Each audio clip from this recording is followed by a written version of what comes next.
দেখেন, আপনি আপনার দৃষ্টিভঙ্গি থেকে আপনি শিরোনাম দিয়েছেন মোস্তফা খামেনি যুক্তরাষ্ট্রের নতুন আতঙ্ক। আমি আপনার সঙ্গে একমত হতে পারলে খুশি হতাম, কারণ তাহলে হয়তো আমি বুঝতে পারতাম যে আমি হয়তো ইরানের পক্ষে, তাই এই কথাগুলো বলছি। কিন্তু আমি ইরানের বিপক্ষে নই। তারপরে বলছি, মার্কিন যুক্তরাষ্ট্রের জন্য খামেনি বা এই নতুন খামেনি আতঙ্ক তো দূরের কথা, কোনো ধর্তব্যের মধ্যে নাই।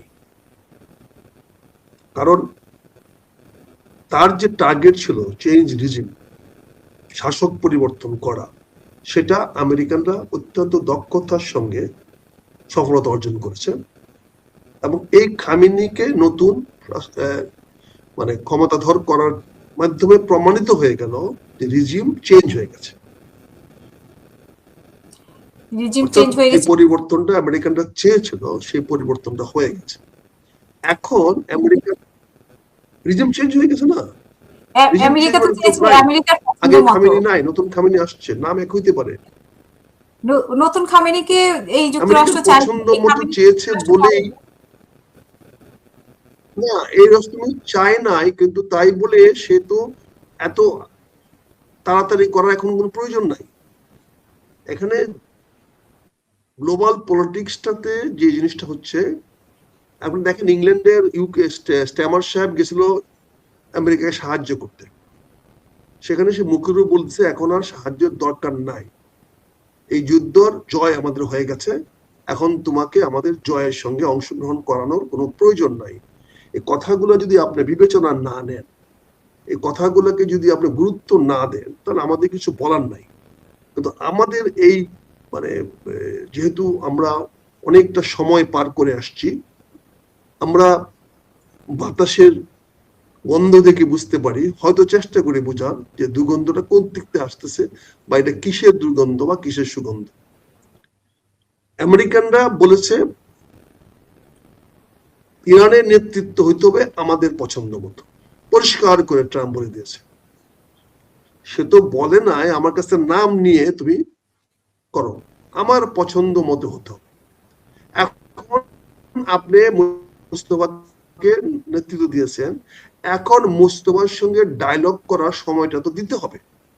আমেরিকানরা তো মোস্তফাকে তার নতুন দর্শন, নতুন নীতি এবং আমেরিকার প্রতি তার নীতি কি, এইটা তৈরি করার জন্য তাকে সময় দিতে হবে।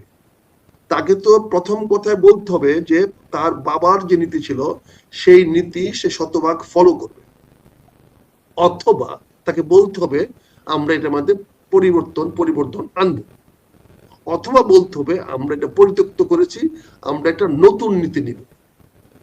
তিনটি বিষয়ে সিদ্ধান্ত নেওয়ার জন্য মোস্তফা সাহেবকে তো সময় দিতে হবে। মোস্তফা খামেনি সাহেব তো একা ইচ্ছা করলে সিদ্ধান্ত নিতে পারবেন না।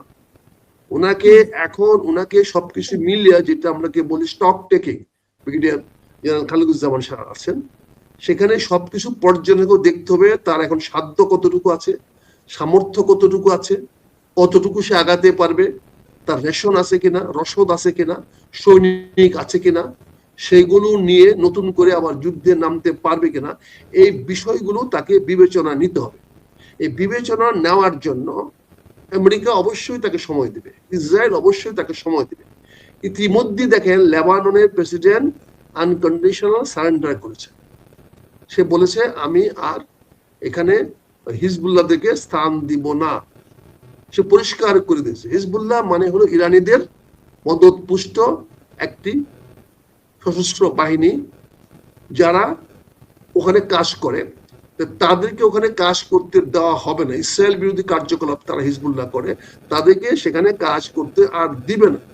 এটা পরিষ্কার ভাবে লেবাননের প্রেসিডেন্ট ঘোষণা দিয়েছে। তার মানে কি, লেবাননের প্রেসিডেন্ট ইনডাইরেক্টলি বলেন বা বলে আত্মসমর্পণ করেছে, বলে যে ঠিক আছে আমার উপরে হামলা করো না, আমি এগুলা করতে দিব না।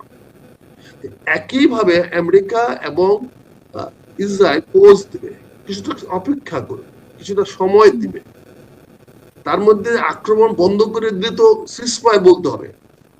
এই সিজফায়ারটা হয়তো আগামী 24 ঘন্টার মধ্যে যদি এসে যায় আমি আশ্চর্য হব না।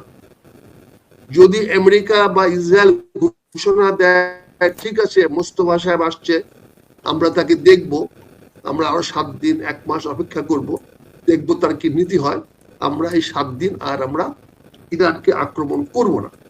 এই ধরনের বক্তব্য যদি আমেরিকার থেকে আসে, ইসরায়েল থেকে আসে, আমি ব্যক্তিগতভাবে আশ্চর্য হব না। হয়তো এটাই একটা স্ট্র্যাটেজি হইতে পারে, রাজনৈতিক দর্শন হইতে পারে। একদিন আমরা অপেক্ষা করেছিলাম, সারা বিশ্ব অপেক্ষা করছিল ইরানের পরবর্তী নেতা কে হন। সেই নেতা নির্ধারিত হয়ে গেছে, নির্বাচিত হয়ে গেছে। এখন সেই নেতাকে, তার সুরাকে নিয়ে, তার পরামর্শক সভাকে নিয়ে বসতে হবে। সুরা মানে তাদের পরামর্শক সভা, যাদেরকে, তাদের পরামর্শে খামেনি সাহেব চলেন। এখন ওনাকে বসতে হবে। এখন যে 3 জনের কেয়ারটেকার ছিল, সেই 3 জনের কেয়ারটেকার তো বিলুপ্ত করতে হবে। প্রেসিডেন্ট তার ক্ষমতায় ফিরে যেতে হবে, স্পিকার কি বলে প্রধান বিচারপতিকে তার জায়গায় চলে যেতে হবে, এবং বাকি যারা ইসলামিক স্কলাররা আছেন, যারা সিদ্ধান্ত দেন, সে 69 জন 79 জন, তাদেরকে তো এখন বসে ওনাকে একটা পরিষদ গঠন করে দিতে হবে। এই সময়গুলো লাগবে। ইতিমধ্যে আক্রমণের তীব্রতা কমে আসছে। ইতিমধ্যেই কাতারে প্লেন যাওয়া শুরু হয়েছে, সৌদি আরবে প্লেন যাওয়া শুরু হয়েছে, 2-1 দিনের মধ্যে হয়তো আবুধাবি বা দুবাইতেও প্লেন চলাচল শুরু হবে। ইতিমধ্যে চীনকে হরমুজ প্রণালীতে জাহাজ আনতে দেওয়া হয়েছে, শোনা যাচ্ছে আরো অন্য রাষ্ট্রকে দেওয়া হবে, এখানে জাহাজ চলাচল সহজ করা হবে। কারণ ইতিমধ্যে তেলের দাম $100 উপরে চলে গেছে। যুদ্ধের যে বেনিফিট নেওয়ার দরকার, আমেরিকানরা তাদের সেই হিসাব থেকে তেল বিক্রি করে সেই ফায়দাটা, যুদ্ধের খরচটা উঠায় নিয়েছে। আজ সমস্ত কিছু মনে হচ্ছে, ব্যক্তিগত মতামত, আপনারা আমার সঙ্গে আপনারা কেউ একমত হবেন না, আমি আশাও করি না, আমি কামনাও করি না। আপনারা যার যার মতামত আপনারা দিবেন, আপনাদের অবশ্যই ব্যক্তিগত ব্যাপার। কিন্তু আমি যে প্রশ্ন করছি, সেজন্য আতঙ্ক হওয়ার কিছু নাই। মার্কিন যুক্তরাষ্ট্র তার বাবাকে আতঙ্কের মধ্যে রাখে নাই, যে বাবা 38 বছর ক্ষমতায় ছিল তাকে বিবেচনায় রাখে নাই। এখন তার ছেলেকে কতটুকু বিবেচনায় নিবে, এটা যা বলতে চায় আমি জানি না তারা কোন আলোকে, কোন দৃষ্টিভঙ্গিতে এটা বলে। তবে আমি ইরানের পক্ষ নিয়ে বলছি, আমি কোন অবস্থাতে ইরান আমেরিকার মধ্যে, আমি আমেরিকার পক্ষে নই, আমি ইরানের পক্ষে। তারপরে বলছি, ইরানের নতুন শাসক বা নতুন নেতা মোস্তফা সাহেব কোন অবস্থাতে আমেরিকার জন্য